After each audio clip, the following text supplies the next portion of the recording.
La République en RDC protège Joseph Kabila Kabange de toute poursuite pénale. Une précision de Jules Bonzé Moulongo, coordonnateur national du mouvement Le Congo Debout. Nous nous sommes dit quelque part, est-ce que avant de déposer la plainte, l'évêque Mukuna a très bien lu la loi? Est-ce que avant de déposer cette plainte, l'évêque Mukuna avait deux avocats à ses côtés? C'est la question que nous nous sommes posée. Et parce que la loi sur les statuts de président de la République, en ces articles 7, 8 et 9, j'ai retenu dans cette loi-là quelques trois sujets qui m'ont intéressé.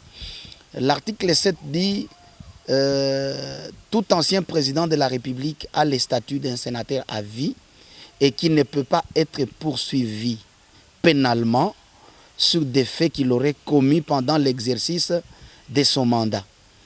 8 dit ceci, même les faits, les actes qu'il aurait commis en dehors de l'exercice de ses fonctions, si on peut le poursuivre, le Congrès doit se réunir et le 3/4 des membres du Congrès doivent voter contre les sénateurs à vie pour qu'ils soient poursuivis.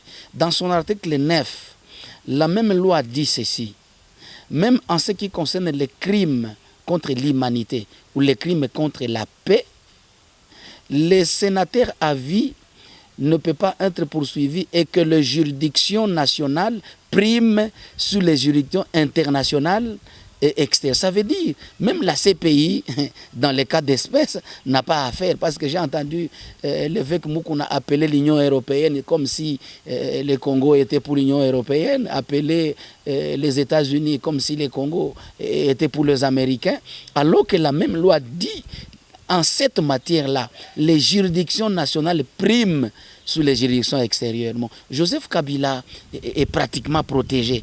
Donc c'est comme si Mukuna est en train de taper son épée dans l'eau, alors que le sénateur a vu là où il est, à Kingakati, il s'est dit, écoutez, moi je suis totalement protégé avant que je puisse partir. Kabila n'est pas un saint non plus, estime Jules Bonzé, qui soulève quelques péchés commis par l'ancien président Kabila pendant l'exercice de ses fonctions. Les péchés de Joseph Kabila, nous, au mouvement Le Congo Debout, nous l'avons établi à 3 niveaux. Le premier niveau du péché de Joseph Kabila, parce qu'il avait accepté d'être mal entouré. Il a accepté tout le monde.